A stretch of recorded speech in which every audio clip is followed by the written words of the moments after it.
الشيطان الرجيم. بسم الله الرحمن الرحيم. الحمد لله والصلاة والسلام على رسول الله وعلى آله وصحبه ومن والاه. أما بعد فقد قال الله سبحانه وتعالى في القرآن الكريم: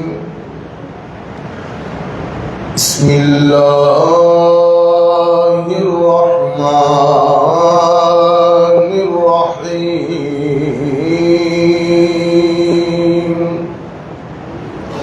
إن الله وملائكته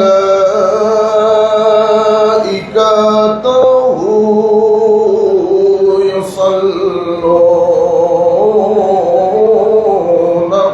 على النبي يا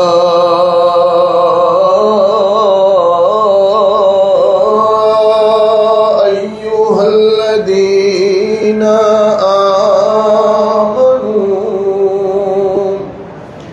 صلوا عليه وسلموا تسليما. صلاة يا رسول الله عليكم، سلام يا حبيب الله عليكم. সবাই 2-1 মিনিটের জন্য নামাজের সুরতে বসি, একটু সুন্দর করে দরুদ শরীফ পড়ি। ওয়াজ তকরিরে সওয়াব হবে না হবে বলতে পারতেছি না, দরুদ শরীফে সওয়াব আছে। সবাই একদম এক মন এক দিয়ানি আমার নবী যেন খুশি হয়ে যান, আমার নবীর দরবারে যেন এই মসজিদের নাম আসে যে কিছু মানুষ মহব্বত নিয়ে অমুক মসজিদ থেকে দরুদ শরীফ পড়তেছে। সালাতুন ইয়া রাসূলুল্লাহ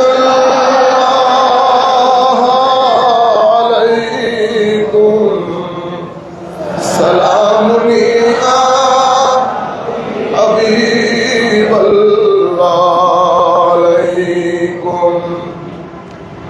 зе रहमत कुल नज़र बर हाल ज़रम या रसूल अल्लाह।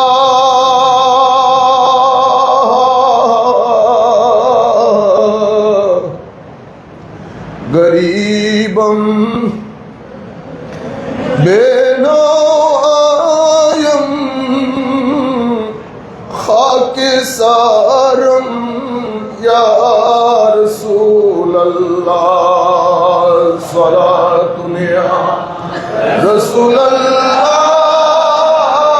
अलैकुम, सलामुन या हबीब की मोहम्मद से वफा तूने तो हम तेरे हैं।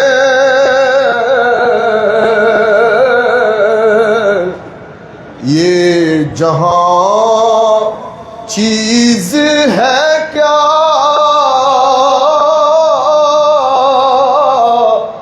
लौह कलम तेरे हैं। सलातुन या रसूल अल्लाह अलैकुम, सलामुन या हबीब अल्लाह अलैकुम।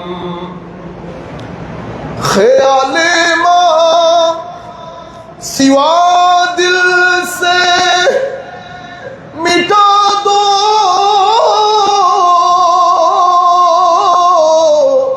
या रसूल अल्लाह।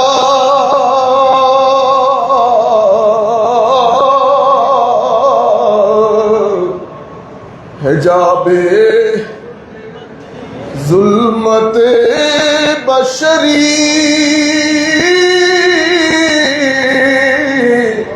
اٹھا دو یا رسول اللہ صلاۃ یا رسول اللہ علیکم سلام یا حبیب اللہ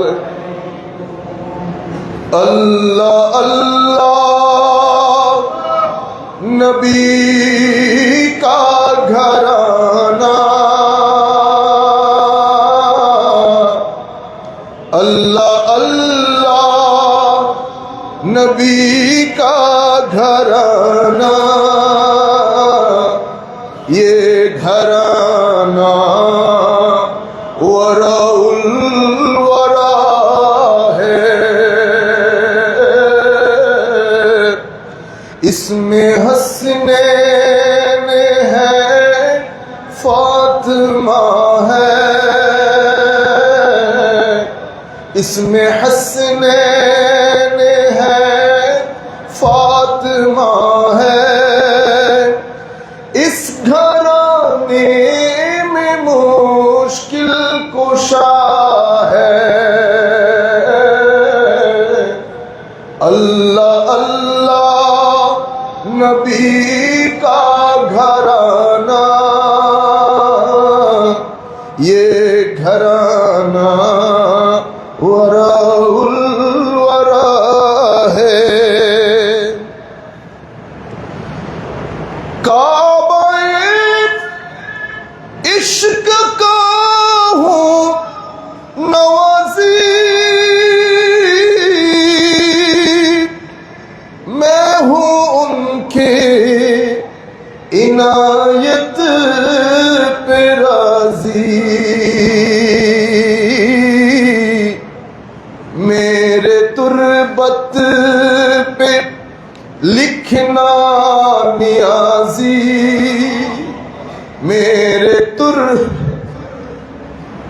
میرے تربت پہ لکھنا نیازی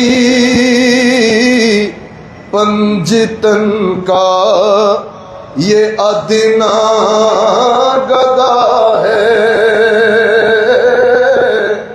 اللہ اللہ نبی کا گھرانہ یہ گھرانہ ورا الورا ہے لب پہ ہے تذکرہ پنجتن کا پھول مہکے ہیں میرے چمن کے ایسے ان کے کرم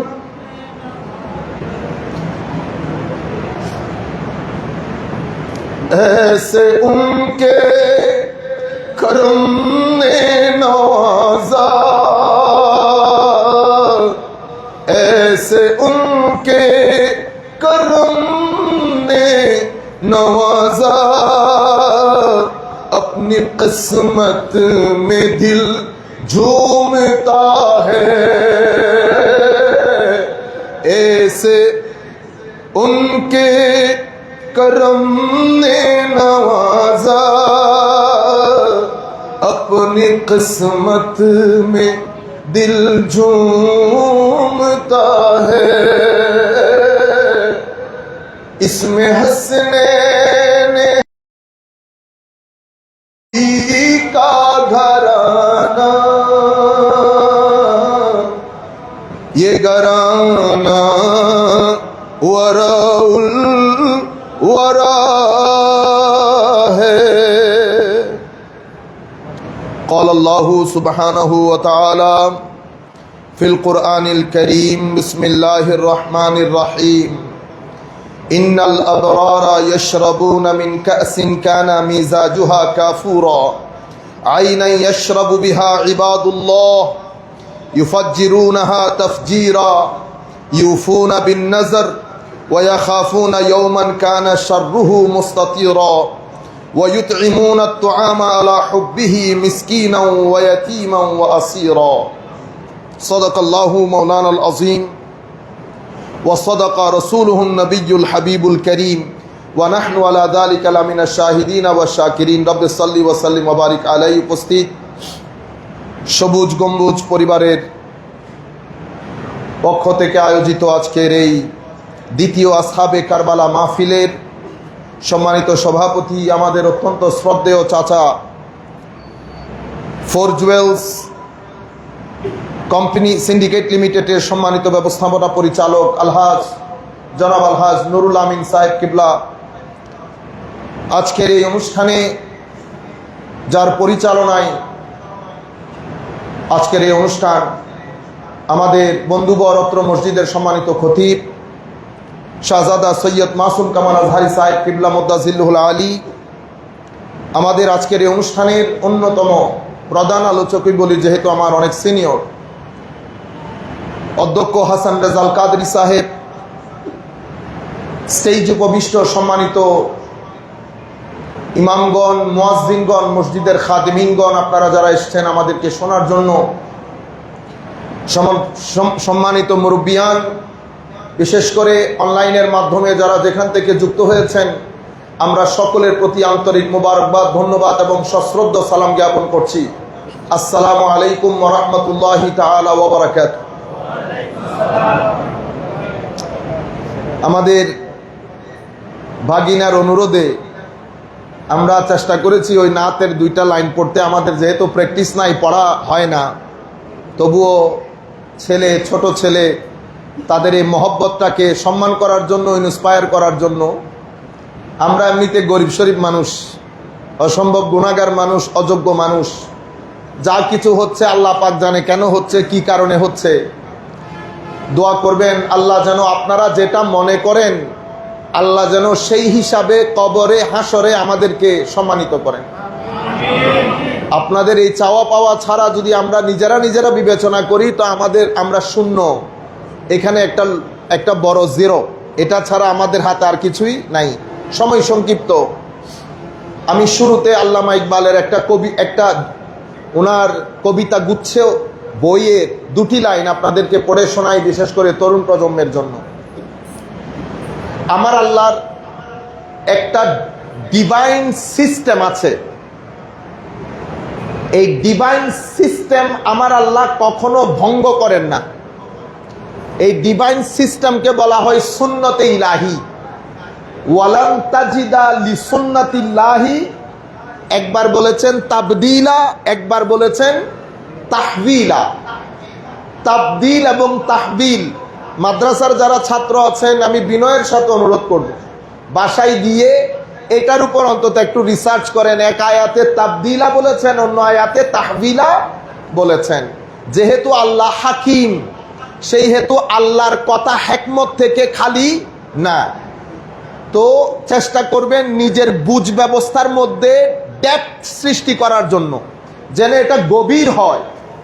নতুবা আজকে যাদের বয়স 5-6 বছর, তারা যখন 16-17 বছরের হবে, আমরা তাদের সামনে দিন প্রচার করতে পারবো না, কারণ তারা চিন্তা চেতনায় অনেক গভীর হবে, আন্ডারস্ট্যান্ডিং ডিফারেন্ট হবে। সুতরাং তারা যেই ঢঙে, যেই রঙে, যেই কথাই বুঝে, আমাদের উচিত তাদেরকে সেই ঢঙে, সেই রঙে বোঝানোর জন্য। আমরা যদি 70, 80, 90 দশকের মতো কথা বলি তো সেটা তরুণ প্রজন্ম খাবে না। আমরা বক্তব্যের শুরুতে আস্তে আস্তে আমাদেরকে জানানো হয়েছে ফেসবুকের মধ্যে লেখালেখির বিষয়টা। আমি অনেকেই ঘরে বসে শুনতেছেন, যারা আমাকে মহব্বত করেন, বিভিন্ন কারণে আসতে পারতেছেন না, কারণ মিডিয়ার যুগ। কেউ দেখে ফেললে আবার আপনি প্রশ্নের সম্মুখীন হবেন। তাদের উদ্দেশ্যে কিছু কথা বলি শুরুর দিক থেকে। এটা আমাদের শিক্ষার জন্য। দেখেন, আমাদের এখানে বিভিন্ন দরবার আছে তো। কেন আছে? কারণ এই দরবারগুলো অত্র ভূখণ্ডে ইনাদের মুরব্বীদের মাধ্যমে আমরা দিন ধর্ম পেয়েছি। তাইলে চট্টগ্রামে দিন ধর্ম পাওয়ার ক্ষেত্রে আমাদের বদরশা আউলিয়া অন্যতম ভূমিকা পালন করেছেন।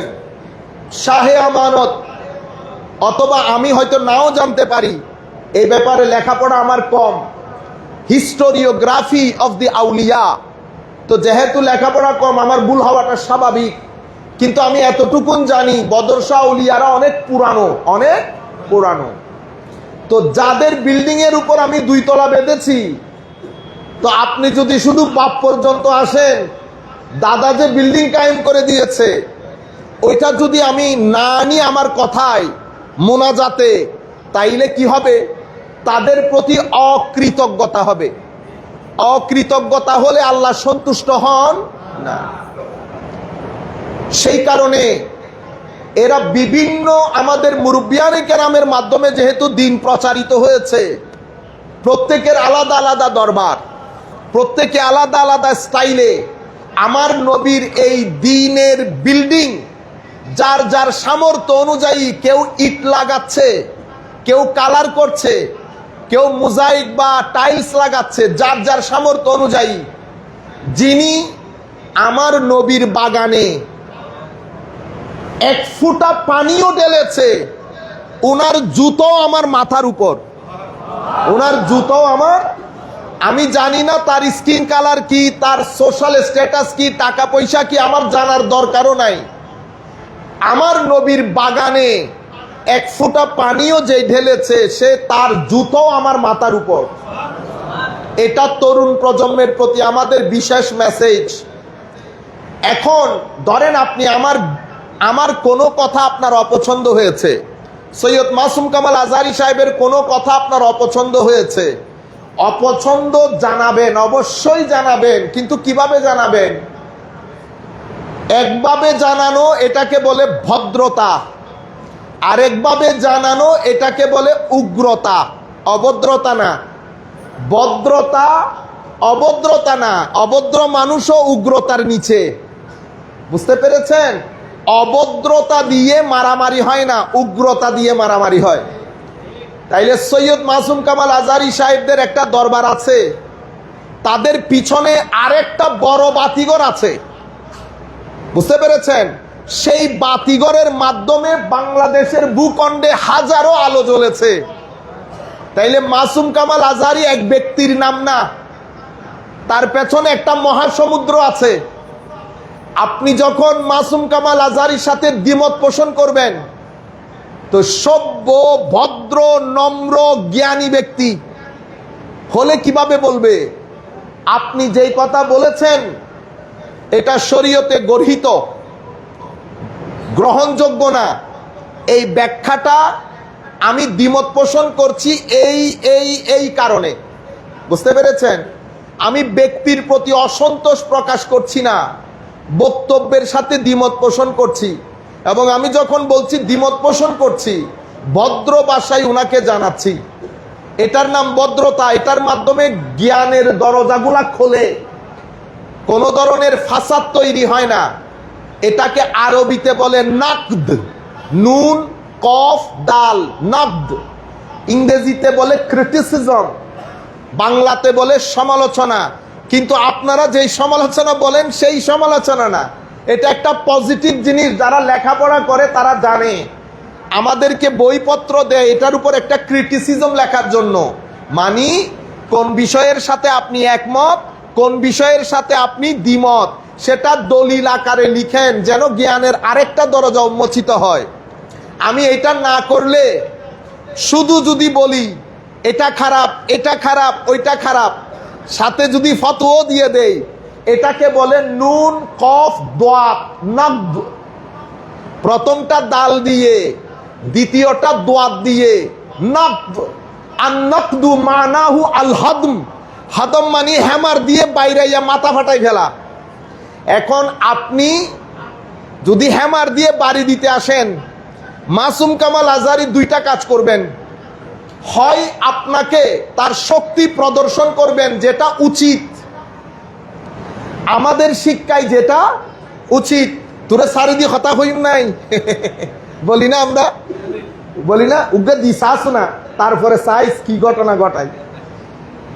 এটা হচ্ছে আমি মসজিদে তো আনপার্লামেন্টারি ওয়ার্ড ব্যবহার করতে চাচ্ছি না, অসংসদীয়। এটা আপনি সভ্যর আগে একটা শরীয় লাগাই দেন, ওইটাই এই ধরনের কথা বলা, ওইটাই ভদ্রতার আগে একটা সরো লাগাই দেন, ওইটাই। বুঝতে পেরেছেন? কারণ কি, এখন সৈয়দ মাসুম কামাল আজহারি, ওনারও তো শক্তি আছে। আমি খুব গভীর মেসেজ দিচ্ছি, বুঝে নেন। তারও শক্তি আছে, সে ইচ্ছে করলে শক্তি প্রদর্শন করতে পারে, তার পেছনেও মহাসমুদ্র আছে। সেটা যদি প্রদর্শন করে, সমাজের মধ্যে ক্ল্যাশ হবে, হবে কি না? হবে, ক্ল্যাশ হবে, মারামারি হবে, নেগেটিভ এনার্জির আদান প্রদান হবে। তার মাধ্যমে দুটি জিনিস ঘটবে। অমুসলিমের কাছে আমার নবীর দ্বীনের বদনাম হবে, আমার নবীর মিশনের বদনাম হবে। মদিনা শরীফের মধ্যে আমার নবী মনে মনে কষ্ট পাবেন, নাম্বার 1। নাম্বার 2, যাদের বয়স 15 থেকে 20 বছর, আমার যে বাইকনা নাত পড়তে বলছে, তারা ফ্রাস্ট্রেটেড হবে, ডিপ্রেসড হবে, সুন্নিয়ত ছাড়বে, এক পর্যায়ে গিয়ে তারা দ্বীনও ছেড়ে দিবে। এইটিজম বেড়ে যাবে সমাজের মধ্যে এবং ধর্মদ্রোহিতা বেড়ে যাবে। শুধু কি, মাসুম কামাল আজহারির নেগেটিভ রিটালিয়েশনের কারণে। আপনারা বুঝতে পেরেছেন? এখন আপনি যিনি লিখছেন, ওনারও তো মুরব্বী আছে। মাসুম কামাল আজহারির কোন ফলোয়ার যদি লেখে, এটা মাসুম কামাল আজহারির জিম্মাদারি। হয় তাদেরকে তরবিয়ত দেবে, নতুবা ডিসওন করবে। এরা আমার কেউ না। যেমন আমি বলছি, আমাকে যারা অনুসরণ অনুকরণ মহব্বত করে, আমরা তো না অনুসরণীয় না অনুকরণীয়। আমাদেরকে মহব্বত করে, সেই মহব্বত আল্লাহ আল্লাহ রসুলের জন্য করে।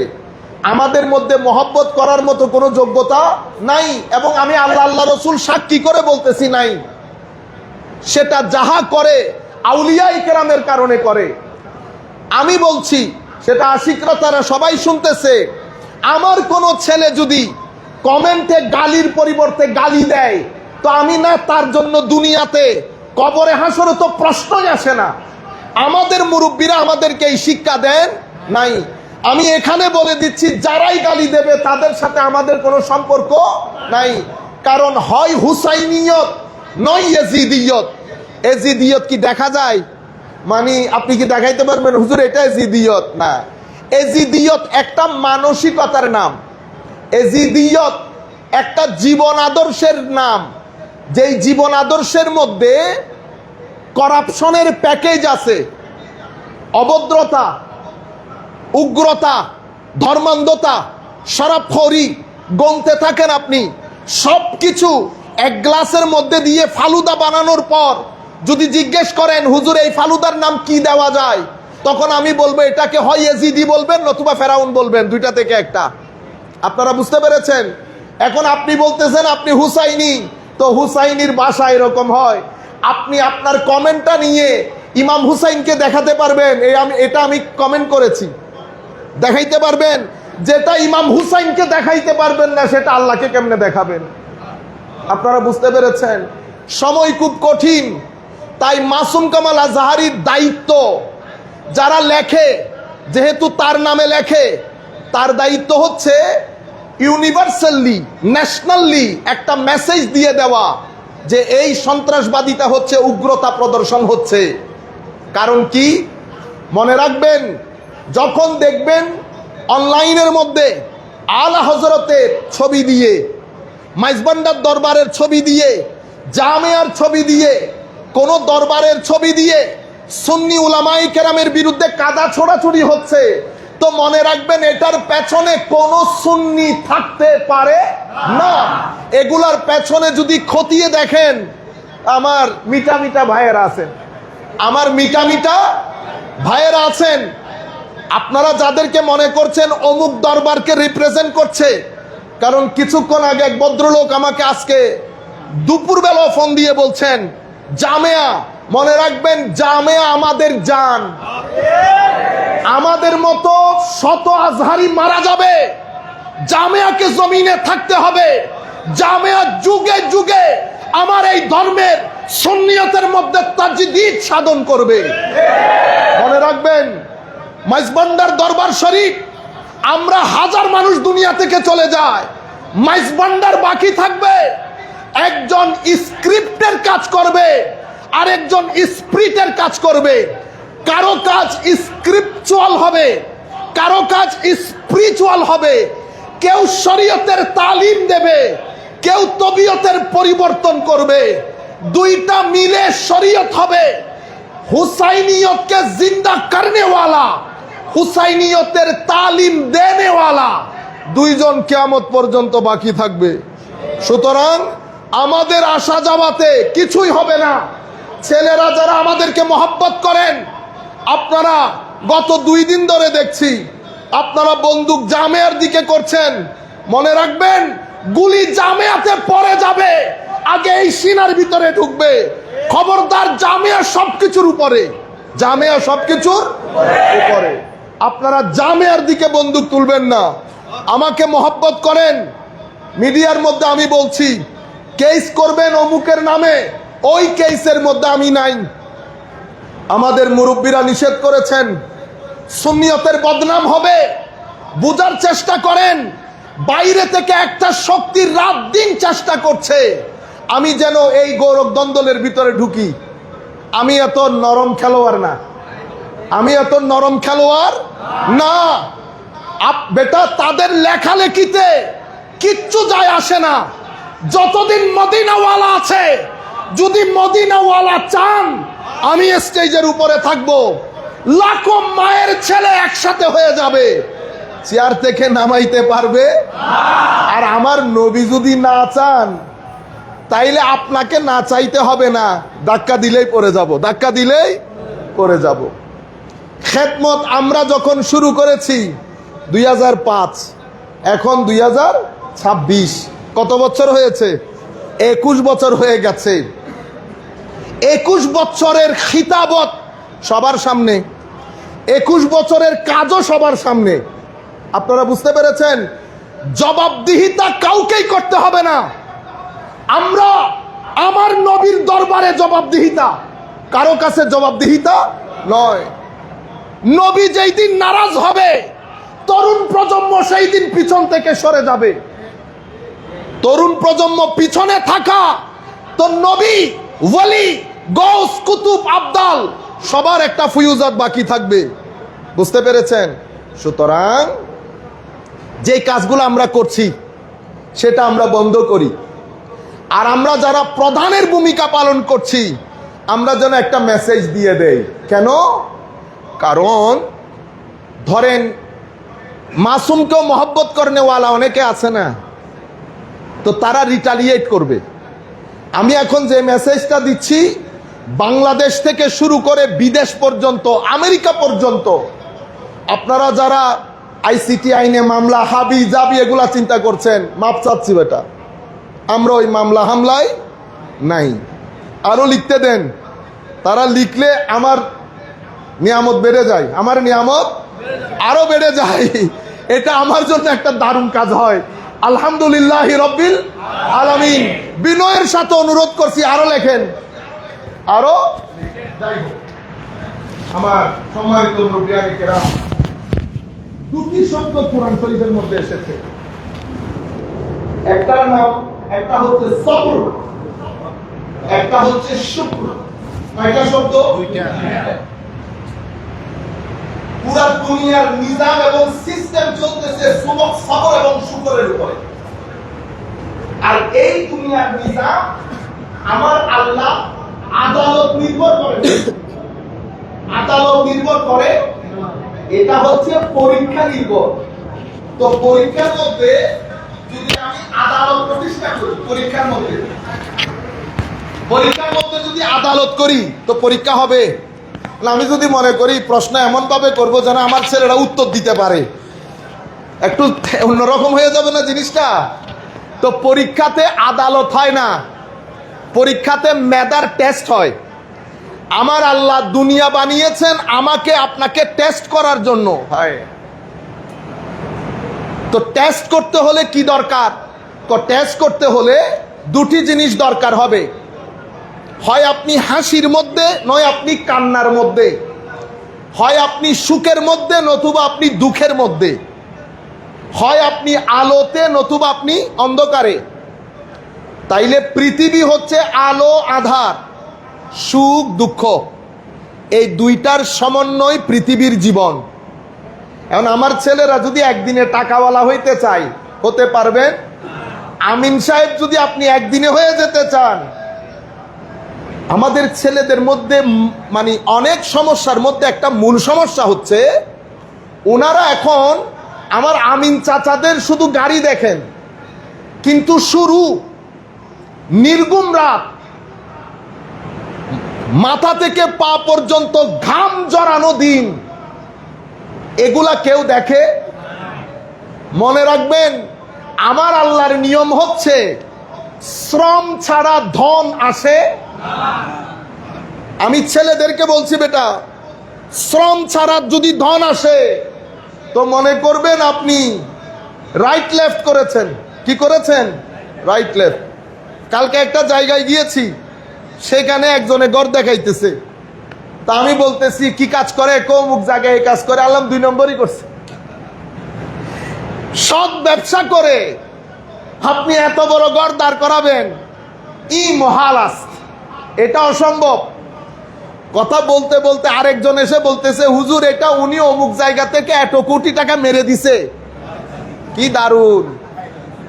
ছেলেদের সমস্যা হচ্ছে, বেটা আপনারা শুধু বিল্ডিং দেখেন, বিল্ডিং আসল বিষয় না, বিল্ডিং এর ভিতরের সুখ আসল বিষয়, শান্তি আসল বিষয়। 1 টাকা যদি, ঠিক মিক বলিয়েন না ভাই, মসজিদের মধ্যে আওয়াজ করব আমি, আপনাদেরকে তরবিয়ত দিচ্ছি। কোন মাহফিলের মধ্যে গিয়ে রাজনৈতিক ময়দানে করবেন সেটা ঠিক আছে, মসজিদের মধ্যে আপনি কেন ঠিক বেঠিক বলবেন? যদি ঠিক আপনি জানেন তো ওয়াজ আপনি করেন, এগুলা বলিয়েন না। আর হুজুর যদি বলে ঠিক কিনা বলেন, চুপ থাকবেন। ঠিক বলার দায়িত্ব আপনার। কিছু তরবিয়ত দরকার। ছেলেরা যারা লেখাপড়া করছে তারা এগুলা নিয়ে হাসাহাসি করে, আপনারা এগুলা করবেন না। এগুলা তরবিয়ত দিচ্ছি, মাইকের মাধ্যমে অনেক জায়গায় যাচ্ছে। আমি চাচ্ছি আর একটা রেভলিউশন তৈরি হোক।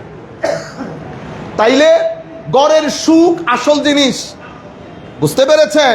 গড়ের সুখ আসে হায় হায় প্রথম বিষয় আকলুল হালাল, হালাল রুজি দিয়ে।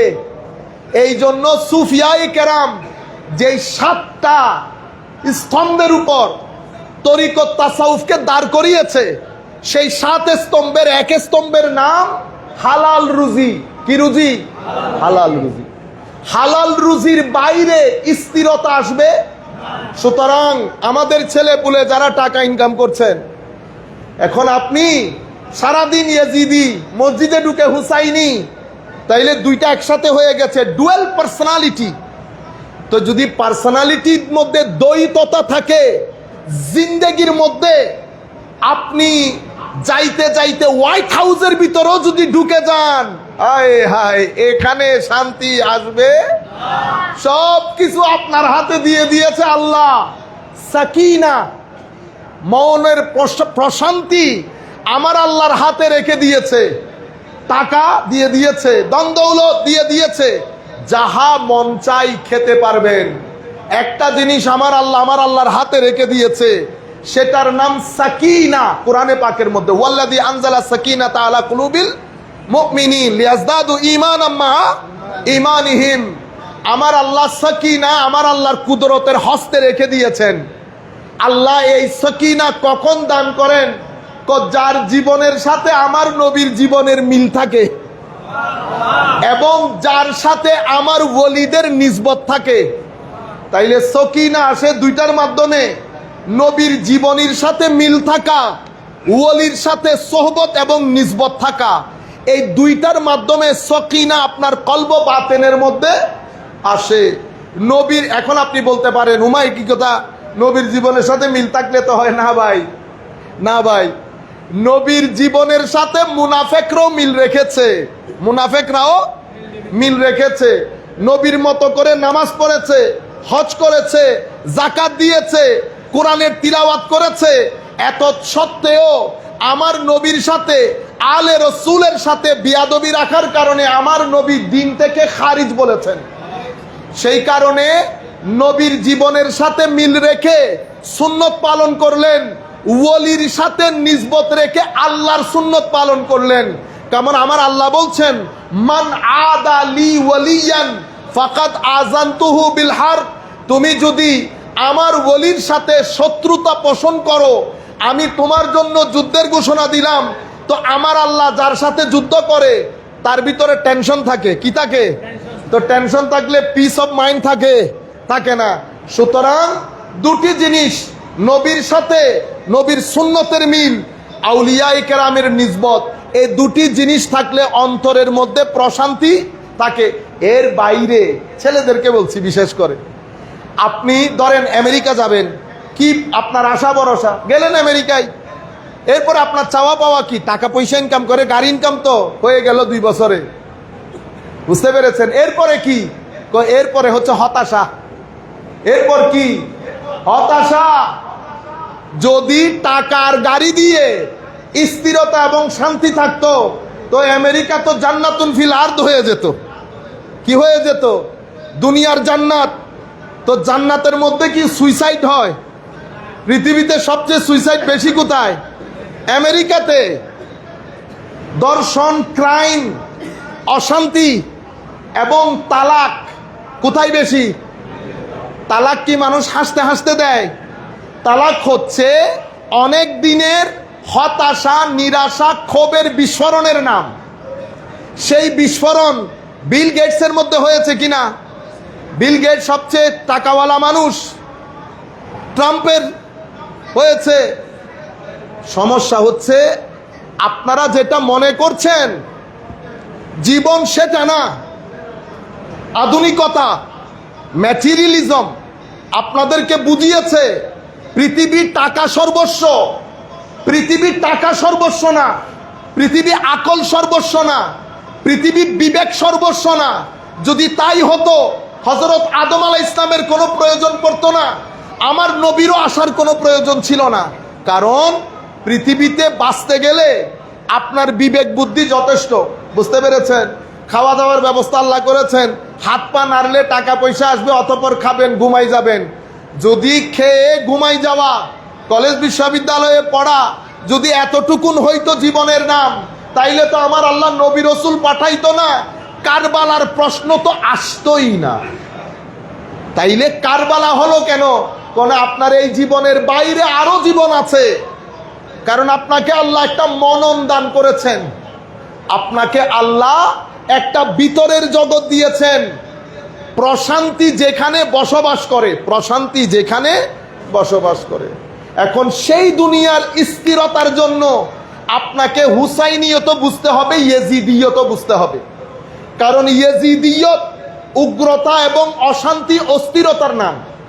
হুসাইনিয়ত স্থিরতা, মানসিক প্রশান্তি এবং শান্তির নাম। তো ছেলেদেরকে যদি আমি ইয়েজিদিয়ত আর হুসাইনিয়তের ফারাক বুঝাইতে না পারি, কালকে তো সে এই কবরস্থানে গিয়ে কোন মুরব্বীর লাশ তুলে জ্বালাই ফেলবে, নারাই তকবীর দিয়ে, করবে না? ইতোপূর্বে যারা ইমামে হুসাইনের রাদিয়াল্লাহু তাআলা আনহু আলাইহিস সালাম সিনার উপরে উঠে জবাই করে দিয়েছেন, এরা তো মুসলমান ছিল না। তো মুসলিম সোসাইটির মধ্যে যখন কেউ বলবে যে আমাদের এখানে কোনো ফারাক নাই, উই অল আর মুসলিম, তাইলে বুঝতে পারবেন ভিতরে কি আছে, ভিতরে ঝামেলা আছে। আপনাকে পরিষ্কার করে দিতে হবে আপনি কারবালার প্রান্তরে কোন সাইটে দাঁড়িয়ে আছেন, নতুবা তরুণ প্রজন্ম কনফিউজড হবে। কেন? আমাকে বাংলাদেশে কেউ যদি জিজ্ঞেস করে আপনি কোত্থেকে এসেছেন, ওয়ার আর ইউ ফ্রম, তা আমি কি বলবো? I am from Bangladesh. বেকুব বলবে না আমাকে? বেটা ঢাকাতে দাঁড়ায় তুমি বলতেছো তুমি ফ্রম বাংলাদেশ, তুমি তো আসোই বাংলাদেশে। তো আমি যদি মুসলমান দেশে থাকি, মুসলমান দেশে উত্তর এক ধরনের হবে, নন মুসলিম দেশে থাকলে উত্তর আরেক ধরনের। কোন নন মুসলিম যদি আমাকে জিজ্ঞেস করে ধর্ম কি, আমি বলবো I am a Muslim, I am a Muslim. কিন্তু মুসলমান দেশে যদি কেউ জিজ্ঞেস করে আপনি কোন ধর্ম লালন করেন? আমি বলবো আই এম এ সুন্নি মুসলিম। আরো পরিষ্কার করলে বলবো আমি সুন্নি মুসলিম, মাযহাব অনুসরণ করি, সাথে তরিকতপন্থী। এটা হচ্ছে আমার ডিটেইল ইন্টারপ্রিটেশন। কিন্তু নন মুসলিম দেশে কি আমি বলতে যাব আমি হানাফি মাযহাবের লোক? কোনো দরকার আছে? আমি তারে বলতে যাব আমি তরিকতপন্থী? নো, আই এম এ মুসলিম, বাস। এখানে মুসলমানদের দেশে আপনাকে অবশ্যই বলতে হবে আপনি কোন লাইনের, হয় ইয়াজিদি নয় হুসাইনি। কারণ এখানে আমার নবীর জমানা থেকে দুইটা ধারা।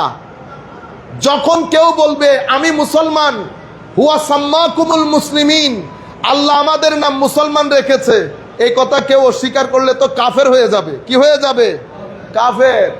ঘটনা সেখানে না, অফিসের মধ্যে মাসুম নাম তিনজনের, মাসুম নাম তিনজনের, তো মাসুম ডাক দিলে তো তিনজন কথা বলবে। তখন কি করেন? তখন আইডেন্টিফিকেশন নাম্বার বা নোটস বা মুড লাগিয়ে দেন। Masum manager, Masum officer, Masum cashier. বুঝতে পেরেছেন?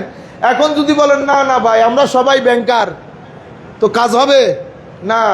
যখন কেউ এই কথা বলবে যে আমরা তো মুসলমান, অফকোর্স আমরা মুসলমান, বাট আপনি এটা পরিষ্কার করে দেন না বলতে দোষ কোথায়? হয় আপনি হুসাইনি নয় আপনি ইয়েজিদি, আপনি হয় আওয়ামী লীগ নয় বিএনপি নয় আরো কি কি, আপনি পরিষ্কার করে দেন। যদি বলেন না না আমরা এমনি করি, পার্টি করি, তাহলে বুঝতে হবে ওই যে মিটা মিটা আইডেন্টি হাইড করে, আইডেন্টিটি হাইড করে। মনে রাখবেন, আপনাদেরকে আমি সতর্ক করছি এবং এই মিডিয়ার মাধ্যমে পুরো বাংলাদেশ ব্যাপী যাতে এই মেসেজ যায়। গত কিছুদিন ধরে পলিসি বানানো হচ্ছে আগামী 7 মাসের মধ্যে প্রত্যেক এলাকার 60% মসজিদ যেন দখলে চলে যায়। ঘুমান আপনারা, ফতোয়া মারেন, 60% মসজিদ ইনিয়ে বিনিয়ে ডাইরেক্টলি ইনডাইরেক্টলি মসজিদ দখলে চলে যাবে। অলরেডি অনেক এলাকার 50-60% মসজিদ দখলে চলে গেছে। নাম্বার 1। নাম্বার 2, 6-7 মাসের মধ্যে প্রত্যেকটা এলাকায় আলাদা করে ঈদ জামাত কমিটি ঘোষণা করা হবে। আপনি মনে করবেন আমার চাচার কাছে আসবে, সমাজের গণ্যমান্য ব্যক্তিবর্গের কাছে আসবে যে আমরা আমার নবীর সুন্নত ওপেন ফিল্ডে ঈদ জামাত করব। বুঝতে পেরেছেন? যাদের চেহারার দাম আছে প্রত্যেককে রাখবে। ইমামতিতে কিন্তু আরেকজন আসবে, ইমামতি আপনারটা করবে না। বড় জায়গা থেকে ডক্টর আসবে, প্রফেসর আসবে। এই পলিসি বানানো হয়ে গেছে। গত 2 ঈদের মধ্যে বাংলাদেশের অসংখ্য জায়গায় সেটার অ্যাপ্লিকেশন হয়ে গেছে। আমরা ঘুমাই, আমরা ঘুমাই। আপনারা বুঝতে পারছেন? সুতরাং আমরা সামগ্রিকভাবে আপনাদেরকে বলবো, তরিকত তাসাউফের লোকদেরকে বলবো আমরা একবার জেগে উঠি, আমরা একবার জেগে উঠি। আমরা এলম শিখি, মসজিদের সাথে সম্পর্ক করি, কোরআনের তেলাওয়াত শিখি। আমি নামাজ পড়তে জানি না, মসজিদে আসি না। আমাদের মধ্যে ডুয়ালিটি দেখেন। কিভাবে আমার আল্লাহ আল্লাহ রসুল রাজি হবেন? আমার নবী বলেছেন 2টি জিনিস রেখে যাচ্ছি, কিতাবুল্লাহ ওয়া আহলু বাইতে রাসূলিল্লাহ। তাহলে কিতাব আল্লাহ ওয়া আহলু বাইতে রাসূলিল্লাহ 2টি জিনিস। তো আমার নবী 2টাকে আঁকড়ে ধরতে বলেছেন। সোসাইটির মধ্যে, আমাদের দেশের মধ্যে কেউ কোরআনকে আঁকড়ে ধরে আলে রসুলকে ছেড়ে দেয়, কেউ আলে রসুলকে আঁকড়ে ধরে কোরআনকে ছেড়ে দেয়। আমি আগে আমারটা বলি। আমরা যারা আলে রসুলের মহব্বত দাবি করি, আলে রসুলকে গ্রহণ করি, আমরা তাদের আদর্শকে গ্রহণ করি। মোস্টলি কোরআনের তিলাওয়াতি করতে জানি না, বোঝা তো অনেক দূরের কথা। তাইলে আপনি একটা রেখেছেন, একটা ছেড়েছেন। আর কেউ কোরআন কোরআন কোরআন, কোরআনের পাখি, কোরআনের পাখি, মানুষ কোরআনের পাখি। পুরো মুহররম মাস চলে গেছে, আলে রসুলের ভাষা কথা জবানের মধ্যে আসেই নাই। একটা এফরাত করেছে, একটা তফরিদ করেছে। আমাদের মেসেজ এতেদালে, তরুণ প্রজন্মকে বলছি, কোরআন পড়া শিখেন, নতুবা ইমাম হুসাইন খুশি হবেন না। হুসাইনিয়ত, কোরআন, কোরআনের তিলাওয়াত, কোরআনের তালিম যতটুকুন নিতে পারেন নেন। এরপরে কোরআনের নূর, কোরআনের মধ্যে দুটি জিনিসের কথা বলেছেন, হেদায়ত এবং নূর। গাইডেন্স কোরআন থেকে, হেদায়তের নূর আলে রসুলের সিনা থেকে নেব। দুইটা মিলে ধর্ম, দুইটা মিলে ধর্ম। এই দুইটা জিনিস আমাদের সোসাইটির মধ্যে মিসিং হচ্ছে। আমরা দিন বদিন হুসাইনিয়ত বলতে বলতে কোরআন ছেড়ে দিচ্ছি, কোরআন বলতে বলতে হুসাইনিয়ত ছেড়ে দিচ্ছি। দুইটাকে একসাথে করতে হবে, এটা আজকের মাহফিলের মৌলিক মেসেজ। সুতরাং আমরা চাইব আপনারা যারা যেখান থেকে বসে আলোচনা শুনছেন, যারা কোরআন শরীফ পড়তে জানেন না, তারা কালকে থেকে অন্তত কোরআন শরীফ শিখার কাজ করেন। বেটা, কোরআনে পাক আপনার মেন্টাল হিলিং এ গুরুত্বপূর্ণ ভূমিকা পালন করবে। আপনি ঘুমাইতে যাওয়ার আগে, এখন তো আর কোরআন শরীফ নিয়ে বসতে হচ্ছে না, মোবাইলের মধ্যে কোরআন শরীফ আছে, একটা পেজ পড়ে তারপরে শুয়ে পড়েন। কোরআন শরীফ পড়া ছাড়া বিছানায় যাবেন না। বিছানায়, এটা আল্লাহর পক্ষ থেকে বান্দাকে দেওয়া একটা বিশেষ মহব্বতের চিঠি। এত চিঠি পড়েন, এত নিউজ পেপার পড়েন, আমার আল্লাহর কোরআনই পড়েন না, এরপরে বলেন আমি হুসাইনকে মহব্বত করি। এটা ডুয়ালিটি হয়েছে, ডুয়ালিটি হয়েছে। পাঞ্জে গানা নামাজ, বড় বড় ওয়াজ, বড় বড় নুক্তা বলে কোনো লাভ নাই। বেটা, পাঞ্জে গানা নামাজ আপনার স্পিরিচুয়াল হিলিং এর মধ্যে অনেক গুরুত্বপূর্ণ জিনিস। সুতরাং সামনের সময় অনেক ভয়াবহ হবে, সামনের সময় অনেক অস্থির হবে, আপনারা নামাজমুখী হবেন। বলতে যেটা চেয়েছিলাম, একটা সবর, একটা শুকর। পৃথিবীকে আমার আল্লাহ সুখ দুঃখ, সাদা কালো দুটি জিনিস দিয়ে সাজিয়েছেন। ছেলেরা যখন 2-3 দিন একটু দুঃখের মধ্যে থাকে, আই খোদা, আল্লাহর সাথে রাগারাগি শুরু করে দেয়। মনে হয় যেন একদিনে আমিন সাহেব হয়ে যাবেন। একদিনে আমিন সাহেব একদিনে কখনো হয় না। আপনি যখন ওই রাস্তায় হাঁটবেন, তো ওই রাস্তা পিচ্ছিল, ওই রাস্তার মধ্যে শুধু ফুল বিছানো থাকে না, কাটা বিছানো থাকে। সবর এবং শুকরের কাপড় পরে সামনের দিকে যেতে হয়। কেন? কতক্ষণ পরে দেখবেন একটা কাঁটা ঢুকে গেছে, তখন সবর করতে হবে। সেই কাঁটা দিয়ে অনেকক্ষণ হাঁটতে হবে, কারণ আপনি বিশ্বাস রাখবেন পায়ে যখন কাঁটা বিঁধেছে, তাইলে বুঝতে হবে সামনে পানির সন্ধান আল্লাহ দিবেন। কারণ আমার আল্লাহ যখন পরীক্ষা করেন, আমার আল্লাহ একটা ইঙ্গিত দিয়ে দেন যে এই পরীক্ষার পরে একটা সুদিন অবশ্যই আসবে। কখনো আপনার সারা জীবন দুঃখে থাকবে না। ইন্না মাআল উসরে ইউসরা, ফা ইন্না মাআল উসরে। আল্লাহ আপনি অবিশ্বাস করবেন বিদায় আয়াত একই দুইবার বলেছে। সুতরাং হে তরুণ, আপনার জীবনে যদি দুঃখ থাকে, মনে রাখবেন যখন আপনি হালাল রুজির জন্য ঘাম জড়াবেন, সেটা আমার আল্লাহর কুদরতির খাতার মধ্যে নাম এসে যায়, নাম এসে যায়। একবার, দুইবার, 1 মাস, 2 মাস যখন ঘাম জড়াইতে থাকবেন হুসাইনিয়তকে ধারণ করে, হুসাইনিয়ত আল্লাহর রহমত পাওয়ার অন্যতম একটা ওসিলার নাম। হুসাইনিয়তকে ধারণ করে যখন আপনি গা থেকে ঘাম জড়াবেন, তো সেদিন থেকে মাথায় রাখতে পারেন আল্লাহ অবশ্যই আপনার জীবনে সফলতা আনবে। যদি সফল হতে দেরি হয়, তো মনে করবেন গুনাহ কিছু এমন হয়ে গেছে, আমার আল্লাহ চাচ্ছেন সেই গুনাহগুলা ঝরিয়ে ফেলতে, যাতে কবরে ঢুকার সময় হুসাইনি সৈনিকরা নিদাগ হয়ে ঢুকতে পারে, দাগহীন যেন ঢুকতে পারে। সুতরাং আমি আশা করব আপনারা এই বিষয়টা বুঝবেন।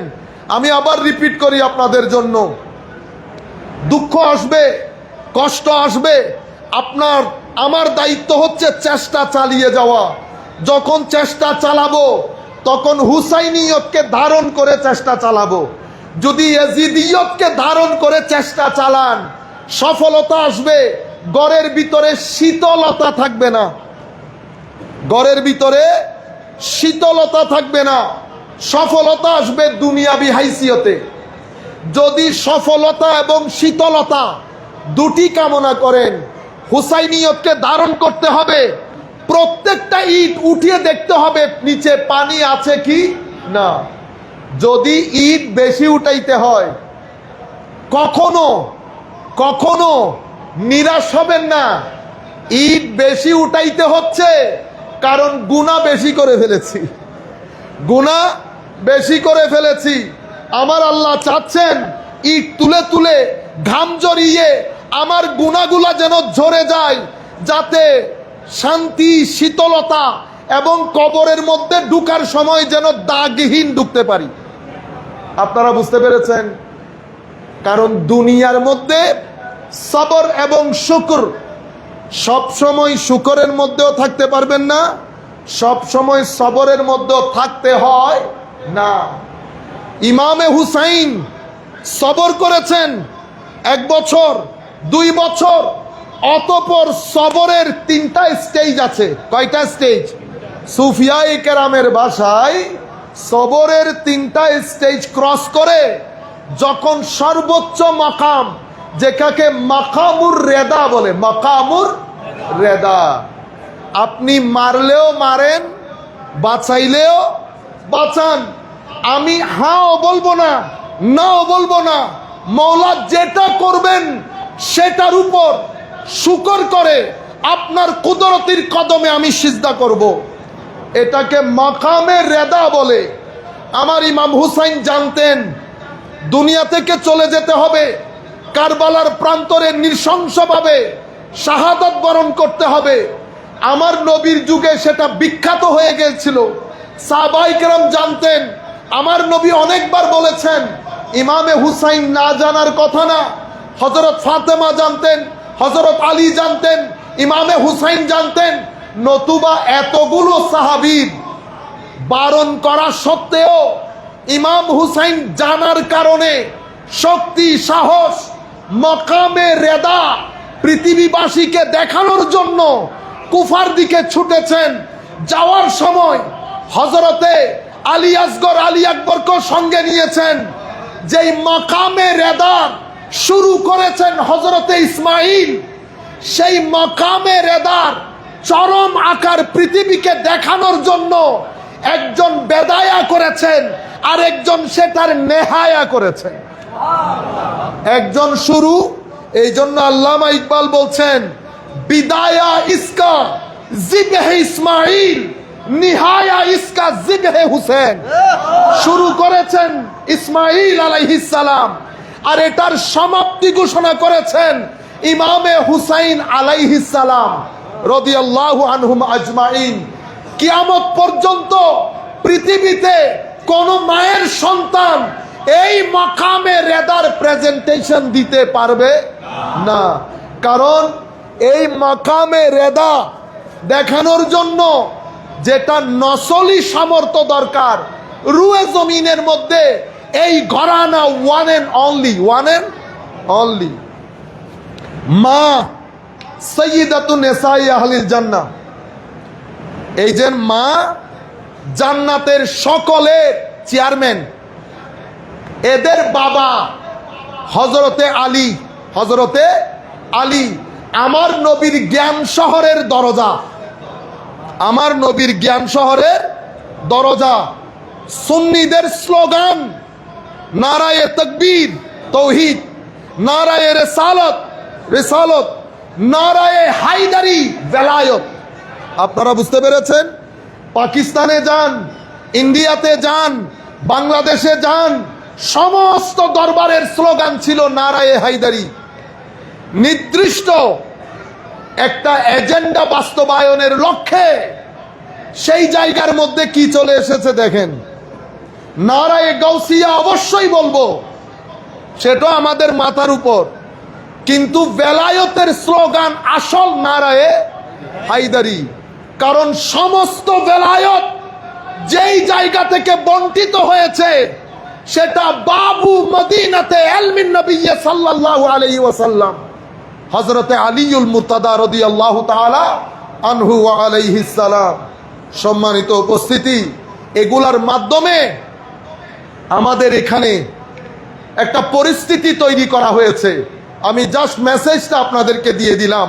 বলতে যেটা চেয়েছি, মা ফাতেমাতুজ জাহরা, বাবা সৈয়দনা আলী, নানাকে ইমামুল মুরসালিন, নানি খাদিজাতুল কুবরা, বাকি চাচা খালা কারা আপনারা বিচার বিবেচনা করেন। পৃথিবীর মধ্যে অনেক ঘরানা আছে, পৃথিবীর মধ্যে সমস্ত ঘরানা মিলে সৈয়দনা ইমাম হুসাইনের ঘরানার মতো ঘরানা আর নাই। এই ঘরানার উপরে আসমান অহংকার করে, জমিন অহংকার করে, সূর্য অহংকার করে যে আমাকে জিগাও আমি কাদের আলোকিত করি, সলিমুল্লাহ কলিমুল্লাহ এদেরকেও করি, কিন্তু আমার অহংকারের জায়গা রুয়ে জমিনের কিবলা, আরশের কিবলা সৈয়দনা ইমামে হুসাইনের ঘর, যেই ঘরের সাথে সম্পর্ক ইমামুল মুরসালিন খাদিজাতুল কুবরা, যার কাছে আমার আল্লাহ সালাম পাঠিয়েছেন। বুঝতে পেরেছেন? এখন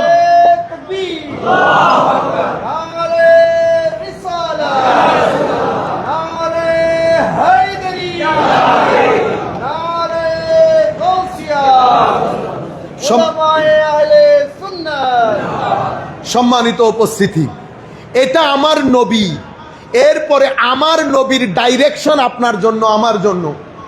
তরুণদের, আমরা যে তরুণদেরকে মিসগাইড করে আরেকদিকে নিয়ে যাচ্ছি, মুহররম মাস চলে যাচ্ছে, হুসাইনিয়ত, ইয়াজিদিয়ত, আমরা এখনো পর্যন্ত কনফিউশন লাগিয়ে আছি। ইসলাম চাই, ইসলামের শাসন চাই, বলতে বলতে আমাদের ফানা উঠতেছে মুখে। আমি আপনার কাছে সিম্পল কোয়েশ্চেন, ইসলাম যেটা চাই সেটা কোনটা? কারণ আমাদের এখানে একটা খারিজি ধারা আছে। আমরা কাউকে ছোট বড় করার জন্য না, সত্যটা জাতির কাছে তুলে ধরার জন্য। আমার লাখো দোষ থাকতে পারে, অবশ্যই আমি আমার দোষ স্বীকার করি, কিন্তু এই খারিজি দ্বারা যেটা সমাজকে উগ্রতার দিকে নিয়ে যায়। কিছুদিন আগে একটা কথা বলার কারণে অনেক মানুষ অখুশি হয়েছেন। আমি আবারও বলছি জাতির সামনে, বিশ্ববিদ্যালয় একটা শিক্ষার জায়গা, সেই বিশ্ববিদ্যালয়ে তারাই পড়াবে যারা পড়ানোর যোগ্যতা রাখে। এখন আপনি যদি, আমিও পরীক্ষা দিলাম, আমাদের আজহারী সাহেবও পরীক্ষা দিলেন, মেধা মননে তিনি আমার চেয়ে অনেক উপরে, তার সাথে আমার মার্কের ফারাক হয়েছে 10 মার্ক। আপনি কাকে নিবেন? হকদার কে? এই জায়গার মধ্যে হুসাইনিয়ত কি? হুসাইনিয়ত হচ্ছে যিনি যেই জায়গার যোগ্য তাকে সেই জায়গায় বসানো। আমি আপনার ইসলামী শাসনের কথা বলি। আপনি ইসলামী শাসনে উদ্বুদ্ধ হয়ে এখানে যোগ্য ব্যক্তিটাকে, যে আল্লাহর ইবাদত আপনি করেন সেই আল্লাহর ইবাদত এও করে, যেই নবীকে আপনি বিশ্বাস করেন সেই নবীকে এও বিশ্বাস করে, কিন্তু আপনি শুধুমাত্র আপনার দলের জন্য আপনি যোগ্য ব্যক্তিটাকে সরিয়ে আমাকে বসিয়ে দিলেন। জুলুম করেন নাই? করেছেন। যিনি একটা বিশ্ববিদ্যালয়ের শিক্ষকতার ক্ষেত্রে হুসাইনিয়তকে ধরে রাখতে পারে না,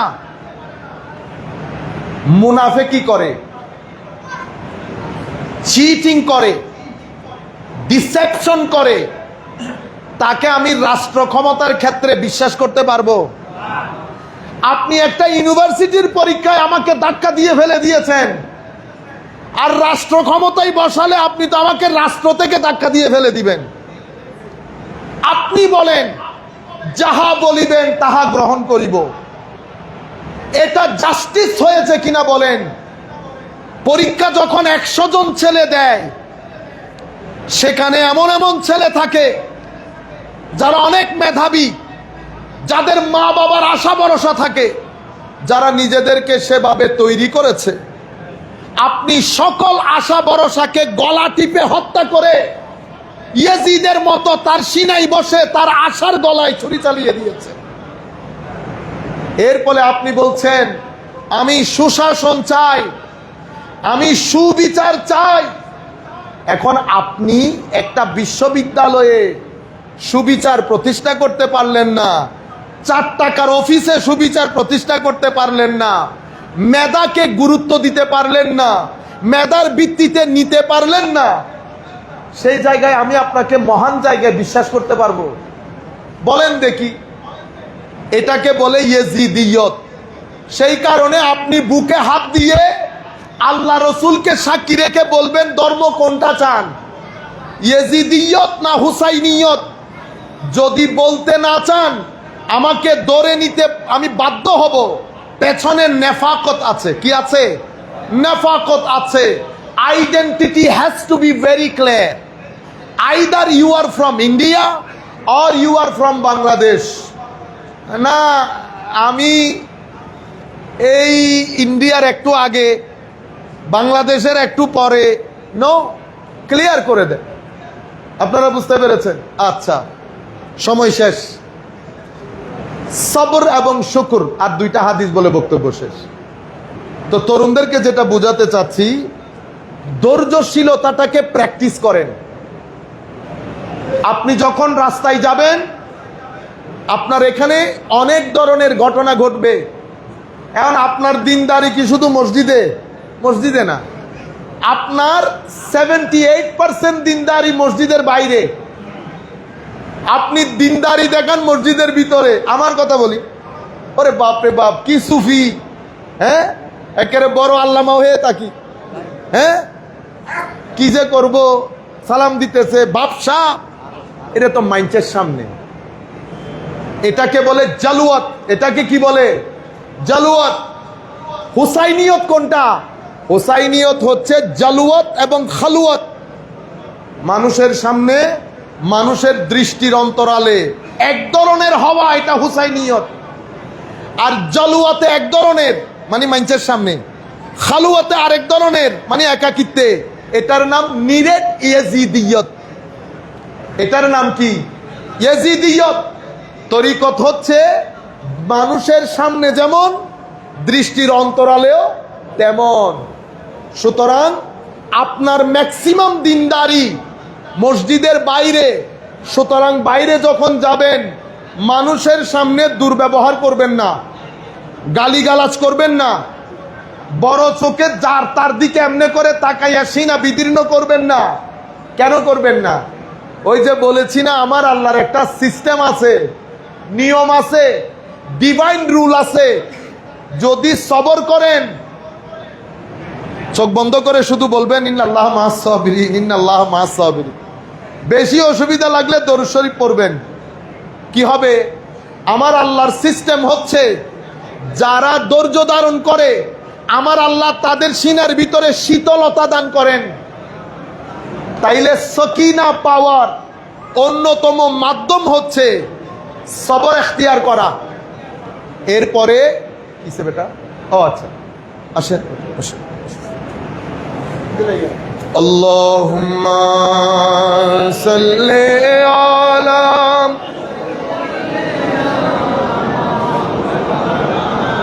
মুহাম্মদ ওয়া আলা আলি সাইয়্যিদিনা মাওলানা মুহাম্মদ আকবাদুনা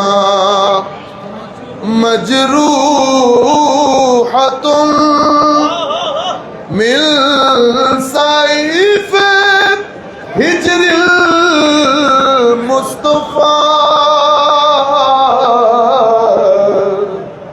তুবালি আহলে বলদাতিন ফিহাল নবিয়ুল মুহতাশমি। আল্লাহুম্মা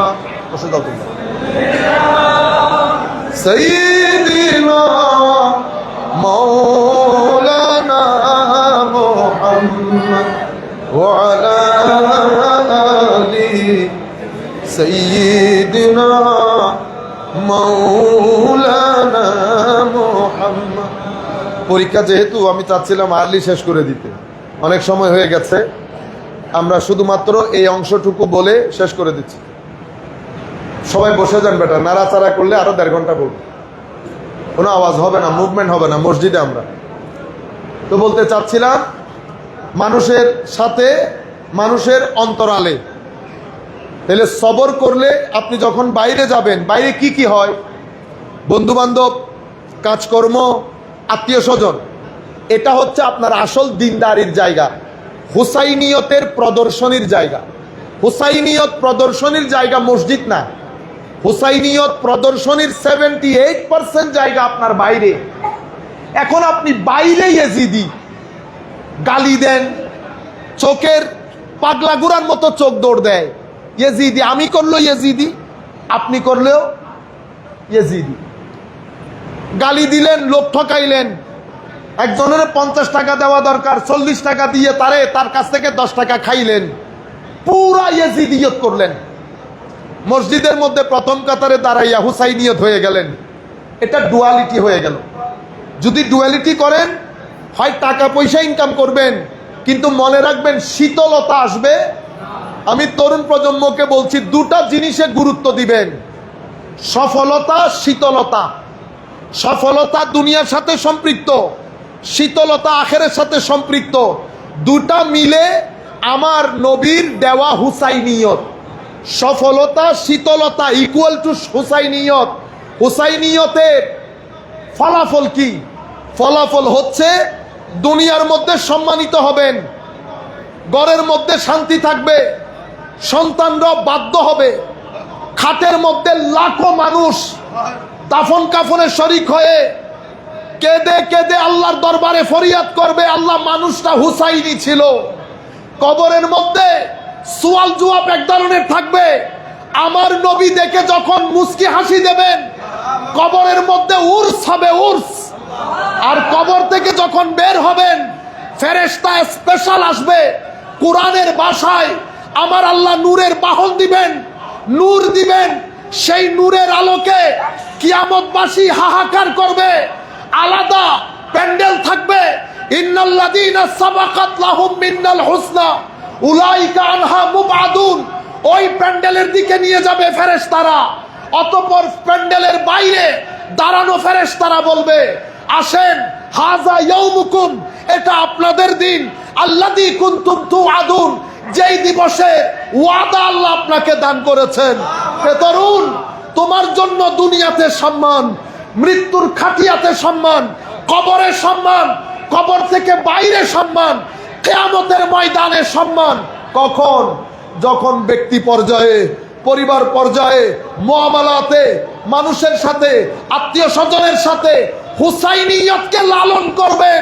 হুসাইনিয়ত আল্লাহর রহমতের নাম, হুসাইনিয়ত সম্মানের নাম, হুসাইনিয়ত জান্নাতের নাম, কবরে নূরের নাম, হুসাইনিয়ত রাসূলে পাকের কুরবতের নাম। সম্মানিত তরুণ, চতুর্দিক থেকে ইয়াজিদিয়তের জাল বিছানো, সেই জাল, আমরা সেই জালের মধ্যে আমরাও এখন আস্তে আস্তে আটকে যাচ্ছি। আমাদেরকে এখন শুনতে হয় আলে রাসূলকে আলাইহিস সালাম বলা এটা নাকি শিয়াদের কাজ। আমি তো অত কিতাবপত্র বুঝি না, আমরা কোনো আলেমও না, আমরা জের জবর দিয়ে ভালো করে পড়তে পারি না, এটা ঠিক কথা, আমি বাড়াই বলতেছি না। আল্লাহ সাক্ষী, রসুলও সাক্ষী, আমরা সত্যিকার অর্থে জ্ঞানী না। যেটা আপনারা দেখেন সেটা আউলিয়ায়ে কেরামের ফয়জ ও বরকত। যদি ওই ফয়জ ও বরকত বাদ দিয়ে দেন তো আমরা হচ্ছি খালি কলসি, আমরা খালি কলসি। সুতরাং আমরা তো আর দলিল দিতে পারবো না। তাকে বলেন দলিল দিতে, এখন আমি তো ভাই দলিল দিতে পারবো না। কিন্তু আল্লাহর দুনিয়ার মধ্যে যুগের ইমাম শাফিঈকেও দেখেছি ডক্টর আলী জুমার সুরতে, যুগের বুখারীকেও দেখেছি ডক্টর উমর হাশেমের সুরতে, যুগের গাজালিকেও দেখেছি ডক্টর সাইদ রামাদান আল বুতির সুরতে, যুগের ইমামে মোহাম্মদকেও দেখেছি শেখ ইমাম জুহাইলির সুরতে, যুগের গাজালিকে দেখেছি শেখ হাবিব ওমর, শেখ হাবিব আলী জাইনুল আবেদিন জুফরির সুরতে। যুগের ইমাম রাজিকে দেখেছি শেখ হামজা ইউসুফের সুরতে, যুগের ইমাম গাজালিকে দেখেছি ডক্টর আব্দুল হাকিম মুরাদের সুরতে। এই সমস্ত উলামায়ে কেরামকে বলতে শুনেছি আলে রসুলের নামের পরে আলাইহিস সালাম বলতে। এখন আপনি যদি মনে করেন আপনি তাদের চেয়ে বেশি জানেন, তাইলে তো আপনি উস্তাদ, তাইলে আপনি ওস্তাদ। আর যদি মনে করেন দলিলের ফাটাফাটি হবে তো তাদের সাথে করেন, আমার সাথে আমি ছোটখাটো মানুষ। আমি আজকে একটা হাদিস শরীফ এক্সাক্ট যেভাবে উনি কিতাবের মধ্যে এনেছেন সেটা পড়ি। কিতাবের মধ্যে এই হাদিস তিরমিজি শরীফের হাদিস, আপনারা আমরা সবাই জানি। হযরত বুরাইদা উনি বলছেন কানা রাসূলুল্লাহ সাল্লাল্লাহু আলাইহি ওয়াসাল্লাম ইয়াখতুবুনা ইজজা আল হাসানু ওয়াল হুসাইনু আলাইহিমাস সালাম। আলাইহিমাস, আমি বলছি ছেলেদের যাদের হাতে মোবাইল আছে গুগলের মধ্যে তিরমিজি শরীফ 3774 লিখে দিবেন, এই হাদিসটা আসবে। তো আপনি আমাকে জিজ্ঞেস করে তো লাভ নাই ভাই, এটা তো আমি না, কিতাবের কথা। আমার নবী খুতবা দিচ্ছেন, হযরতে হাসান এবং হুসাইন ছোট ছোট বাচ্চা, হায় হায় হায়, চোখ বন্ধ করে দেখেন তো ঢুকতে কেমন লাগতেছে। কাপড় আটকিয়ে একবার পরে যাচ্ছে আরেকবার উঠে দাঁড়াচ্ছে, হায় হায় হায়। এই যুগের আলে রসুলকে দেখতে কিরকম সুন্দর লাগে। আর এই জান্নাতের দুই দুলা যাদেরকে আমার নবী দুনিয়ার সুগন্ধি ফুল বলেছেন, আমি তো স্বপ্নের মধ্যে হলো একটু দেখতে চাই ওই আশার সুরতটা। আল্লাহকে বলি, আল্লাহ দরকার হলে জান্নাতে এক দরজা নিচে নামাই দেন, তবু আমাকে ওইটা একটু স্বপ্ন যুগে দেখান, আশার সুরতটা কেমন ছিল। মসজিদে নববীতে ঢুকছে, জলিলুল কদর সাহাবায়ে কেরাম তাকিয়ে আছে, ইমামুল মুরসালিনও তাকিয়ে আছে, দুই সাহেবজাদায়ে রাসূলুল্লাহ ঢুকতেছেন, একবার পরে যাচ্ছেন একবার উঠে দাঁড়াচ্ছেন। আমার নবী খুতবা দিচ্ছেন, ইত্তাবসরে খুতবা বন্ধ করে আমার নবী মিম্বর থেকে নেমে দুইজনকে কুলে তুলে নিলেন, সুবহানাল্লাহ। আমার নবী বলতেছেন আমি আসলে খুতবা দিচ্ছিলাম, আসলে আমি নিজেকে আর ধরে রাখতে পারি নাই। হাইরে মোহব্বত, হে তরুণ, তোমার জিম্মাদারি, তোমার ডিসিশন। এখন এই বক্তব্যের পরে তুমি কি হাসান ও হুসাইনকে বেছে নিবা না ইয়াজিদকে বেছে নিবা, সেটা তোমার দায়িত্ব। ইয়া রাসূলুল্লাহ, আমার দায়িত্ব ছিল আপনার এই হাদিস তরুণ প্রজন্মের কানে কানে পৌঁছিয়ে দেওয়া। আপনি সাক্ষী থাকেন, আলে রাসূল সাক্ষী থাকুক, কিতাব দিয়ে তরুণ প্রজন্মের কানে ঢুকিয়ে দিলাম এই হাদিস। তরুণ, তোমার ডিসিশন, কোন রাস্তা দিয়ে হাঁটবা। পরের হাদিস 3733, এই হাদিসের মধ্যে আমার নবী ইরশাদ করছেন, সমস্ত আলে রাসূল এই হাদিসের বর্ণনাকারী, জাফরুস সাদেক, মুসা কাজেম, ইমাম বাকের, আলী জাইনুল আবদিন, ইমামে হুসাইন, হযরতে আলী, সবাই এই হাদিসের বর্ণনাকারী। আমার নবী ইরশাদ করেন, রাসূলুল্লাহ সাল্লাল্লাহু আলাইহি ওয়াসাল্লাম আখাযা বিয়াদে হাসান ওয়াল হুসাইন, আমার নবী ইমামে হাসানের হাত ধরেছেন, ইমামে হুসাইনের হাত ধরেছেন, অতঃপর বলেছেন ফাকালা মান আহাব্বানি, যেই ব্যক্তি আমাকে মহব্বত করলো, ওয়া আহাব্বা হাযাইন, আর এই দুইজনকে মহব্বত করলো। আমাকে মহব্বত। হে তরুণ, আমি চাই এই আওয়াজ তোমার কানে পৌঁছাক। তোমাকে নবী বলছেন যেই ব্যক্তি আমাকে মহব্বত করে, এই দুইজনকে মহব্বত করে, এই দুইজনের বাবাকে মহব্বত করে হযরত আলী, এই দুইজনের মাকে মহব্বত করে ফাতেমাতুজ জাহরা, কানা ফি মাই ফি দারাজাতি ইয়াউমাল কিয়ামা, কিয়ামতের ময়দানে, কিয়ামতের ময়দানে আমাকে আল্লাহ যে মাকাম ও মর্তবা দান করবেন, আমার সাথে বিশাল একটা গ্রুপ থাকবে, সেই গ্রুপের মধ্যে আল্লাহ তাকে উন্নীত করে দেবেন। আমরা আমার নবীর দরবারে বলছি, আল্লাহকে বলছি, আল্লাহ আমরা গুনাহগার, মাওলা আমরা গুনাহগার, এটা সত্য। আমাদের মতো জালেম রুয়ে জমিনের মধ্যে নাই, আল্লাহ এটা সত্য। আমাদের জাহেরে বাতেনে গুনার কালো তিল আছে, সত্য আল্লাহ, সত্য। কিন্তু আমরা যে আপনাকে মহব্বত করি এটাও তো সত্য। আপনার বিরুদ্ধে যখন কেউ কথা বলে সিনার মধ্যে আমাদের যেন আগুনের ছিটা লাগে। মাওলা, এটাও সত্য। আমরা আমার নবীর সুন্নতের উপর আমল করতে পারি না, সত্য। আমার নবীকে যে দিল ও জান দিয়ে মহব্বত করি, এটাও সত্য। নতুবা বাংলাদেশে আমাদের সাথে কারো কোনো ধরনের মারামারি হয় নাই, কাটাকাটি হয় নাই। যারা রাজনৈতিক দল করে তারা করে, তাদের সাথে হ্যাঁ বললে হয়তো আজকে আমারও একটা 5 তারকা হোটেল থাকতো।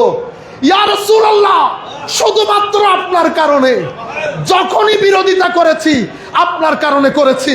ইয়া রাসূলুল্লাহ, যখন আপনাকে কেউ আমাদের মতো বলে আমরা বিছানায় থাকতে পারি না, যখন হযরত আলীকে মাতাল বলে বিছানায় থাকতে পারি না, যখন ইয়াজিদকে রহমতুল্লাহ আলাইহি বলে তখন আমাদের ইচ্ছা করে মাটি ফেটে ভিতরে ঢুকে যায়। কোন ব্যক্তির সাথে আমাদের শত্রুতা নাই, শুধু আলে রসুল, আমার নবী এবং আল্লাহ তুমি। এই কারণে মানুষের সাথে আমাদের শত্রুতা হয়, কাটাকাটি হয়, মারামারি হয়, আমাদেরকে হত্যার হুমকি দেয়। কারো টাকা নিয়েছি বলতে পারবে না, কষ্ট দিলেও 10,000 বার সরি বলেছি। মাওলা, কারো সাথে কোনো কিছুর ক্ষেত্রে পার্থিব স্বার্থ জড়িত হয় নাই। হলে আপনার কারণে হয়েছে, হলে ইয়া রাসূলুল্লাহ আপনার কারণে হয়েছে, হলে আলে রসুলের কারণে হয়েছে, হলে আসহাবে রসুলের কারণে হয়েছে। সুতরাং আমি নবীর দরবারে সকল মুসল্লিয়ানে কেরামের পক্ষ থেকে বলছি, ইয়া রাসূলুল্লাহ, আল্লাহর দরবারে আমাদের জন্য ফরিয়াদ করেন। আপনাকে সাক্ষী রেখে, কুল কায়নাতের আউলিয়াকে সাক্ষী রেখে বলছি, আমরা আপনাকে বেহদ মহব্বত করি। আমরা আপনার আলকে বেহদ মহব্বত করি। আমরা ফাতেমাতুজ জাহরাকে আমাদের মার চেয়ে বেশি মনে করি। আমরা হযরত আলীর কদমের দুলাকে মহব্বত করি। সুতরাং আমরাও যেন কিয়ামতের ময়দানে আপনার কথা অনুযায়ী আমাদেরকে যেন আপনার জুতা মুবারক পরিষ্কার যারা করে তাদের জুতা মুবারক পরিষ্কার করার জন্য আমাদেরকে গ্রহণ করে। সবাই আমিন বলেন। আমার নবীর এই হাদিস বলে আমরা আমাদের বক্তব্য শেষ করছি। তরুণদেরকে বলতে, আল্লাহর রসুলের আনুগত্যের মধ্যে আমাদের সফলতা। সুতরাং আমরা বাইরে যাব, করো কোরআন হাদিস, অন্য ব্যক্তির কোরআন হাদিসে পড়ার কোনো দরকার নাই। আর আলেমের